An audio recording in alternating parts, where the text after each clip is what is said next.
اعوذ باللہ من الشیطان الرجیم۔ سوال ہے بھائی کا جی کہ نکاح کے موقع پر یہ جو کلمے پڑھائے جاتے ہیں ان کی شرعی حیثیت کیا ہے؟ میرے بھائیوں، پہلی بات تو یہ ہے کہ ہمیں پہلے یہ ڈیسائیڈ کرنا چاہیے کہ یہ کلمے جو ہیں، یہ جو کلمے جو ہمارے معاشرے کے اندر بالخصوص بر صغیر پاک و ہند میں یہ معروف ہے کہ جی 6 کلمے ہیں۔ پہلا کلمہ طیب، دوسرا کلمہ فلاں، تیسرا کلمہ فلاں، چوتھا، پانچواں، چھٹا، 6 کلمے۔ پہلی بات تو یہ ہے کہ میں بڑے وثوق کے ساتھ یہ بات کہتا ہوں کہ یہ کلمے ہے ہی نہیں ہیں۔ مطلب کلمے یہ 6 کلمے، حالانکہ وہ باقی دعائیں ہیں۔ ہاں جی، جیسے اشہد اللہ الہ الا اللہ وحدہ لا شریک لہ لہ الملک ولہ الحمد وہو علی کل شیء قدیر۔ ہاں جی، تو یہ ساری دعائیں ہیں اور مختلف مقامات پہ پڑھنے کا نبی صلی اللہ علیہ وسلم نے ہمیں حکم دیا ہے۔ ہاں جی، کچھ بازار میں داخل ہونے کی دعا ہے، کچھ ویسے ذکر اذکار کے اندر اذکار ہیں، اور ہم نے ان کو کلمے بنا لیا 6۔ اور بھائی کلمہ ایک ہی ہے، اور ساری امتوں میں شروع سے لے کر آج تک اسلام میں داخل ہونے کے لیے ایک ہی کلمہ اللہ رب العالمین نے ہمیں بتایا ہے۔ نبی صلی اللہ علیہ وسلم کے پاس جو بھی آدمی آتا مسلمان ہونے کے لیے، آپ اسے 6 کلمے پڑھاتے تھے کہ بھئی تو پہلے 6 کلمے مجھے سنا یا 6 کلمے پڑھ تو پھر تو مسلمان ہوگا۔ اللہ کا خوف کرنا چاہیے، لوگوں کے اوپر سختیاں کیوں کی جا رہی ہیں؟ ایک ہی کلمہ ہے، ہاں جی، اشہد اللہ الہ الا اللہ وحدہ لا شریک لہ واشہد ان محمدًا عبدہ ورسولہ۔ ہاں جی، بس یہ ایک، اس کو لوگ دوسرا کلمہ کہہ دیتے ہیں۔ اور بھائی کلمہ ایک ہی ہے، یہ خواہ مخواہ پتہ نہیں کہاں سے کیسے کس نے شروع کیا، یہ پاک و ہند کے اندر ہی یہ ساری ایجادات بدعات کا یہ آغاز ہوتا ہے۔ اور بھی کئی جگہوں پر بدعات ہیں، لیکن یہاں پہ کچھ بدعات زیادہ ہی پھیلتی چلی جاتی ہیں۔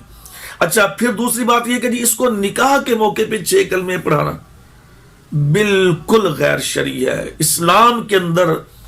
یہ 6 تو بڑی دور کی بات، 6 تو میں نے پہلے بتایا کہ یہ ثابت ہے ہی نہیں کلمے قرآن و حدیث سے۔ ایک کلمہ ہی ثابت ہے، باقی مختلف دعائیں ہیں۔ رسول اللہ صلی اللہ علیہ وسلم نے اپنی زندگی میں کتنے نکاح کروائے، آپ نے خود اپنے نکاح کروائے، اپنی بیٹیوں کے نکاح کیے، ہاں جی، صحابہ کرام کے نکاح کیے، اور کسی بھی نکاح کے موقع پہ رسول اللہ صلی اللہ علیہ وسلم نے کسی کو کلمے نہیں پڑھے۔ آپ نے تو ایک کلمہ بھی کسی کو نہیں پڑھایا۔ پتا ہو یہ بندہ مسلمان ہے، بھئی تم یہ دیکھو۔ اصل میں میں نے ایک بزرگوں سے سنا تھا، ہندوستان کے پرانے بزرگ، وہ کہتے تھے جی اصل میں یہ اس لیے شروع ہوا تھا کہ ہندوستان کے اندر پتہ نہیں چلتا تھا یہ مسلمان ہے یہ ہندو ہے۔ ہاں جی، تو لوگوں نے اس طریقے سے یعنی کہ اسلام کا لبادہ اوڑھ کر ہندوؤں نے مسلمانوں سے نکاح کرنے شروع کر دیے۔ تو جب پتہ چلا تو پھر لوگوں نے کہا نہیں جی پہلے کلمہ سناؤ تو پھر ہمیں یقین ہوگا۔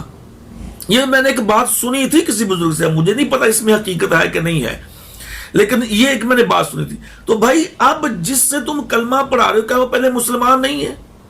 جب وہ مسلمان تھا وہ مرتد ہو گیا نعوذ باللہ، کیا اس سے تم دوبارہ کلمہ پڑھا رہے ہو کو مسلمان کر رہے ہو؟ اس کا تم نکاح پڑھا رہے ہو کہ تم اس کو مسلمان کر رہے ہو؟ پھر کیا اس کے ایمان پہ کوئی شک ہے؟ یعنی اس کے اسلام لانے پر کوئی شک ہے؟ ایمان کا تعلق تو دلوں کے ساتھ ہوتا ہے، یعنی کہ کیا اس کے اسلام لانے پر کوئی شک ہے؟ اگر اس کے اوپر شک ہے تو پھر تم نے رشتہ کیا کیوں اس کے ساتھ؟ دیکھیں، اگر اس بندے کے اسلام پر کہ یہ مسلمان ہے کہ نہیں ہے، اگر اس کے اسلام پر تمہیں شک ہے تو جب تم نے اس کے لیے رشتہ ڈھونڈا، تلاش کیا، تو پھر کیا تم نے اس وقت اس چیز کو نہیں مد نظر رکھا کہ یہ مسلمان ہے یا یہ ہندو ہے، یہ سکھ ہے، یہ کس مذہب سے تعلق رکھتا ہے کہ میں اپنی بیٹی کا نکاح یا میں اس بیٹے کا نکاح کسی کے ساتھ کر رہا ہوں تو اس کا تعلق اس کا کس مذہب کے ساتھ ہے؟ یہ پہلے دیکھنا چاہیے تھا۔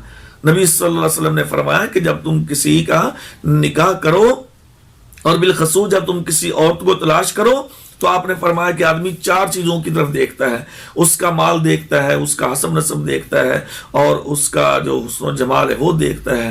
ہاں جی، تو آپ نے فرمایا کہ تم یہ ساری چیزیں چھوڑ دو، بس تم دین کو دیکھو، اس کے اندر دین کتنا ہے۔ پیغمبر صلی اللہ علیہ وسلم نے تو ہمیں پہلے بتایا تم اس کا دین تلاش کرو، تم اس کا اسلام دیکھو، تم اس کا ایمان دیکھو۔ اگر تم نے اس کا پہلے اسلام چیک ہی نہیں کیا، دیکھا ہی نہیں ہے تمہیں مسلمان ہے کہ نہیں ہے، تمہیں رشتہ اس کے ساتھ تم نے کیسے طے کر دیا؟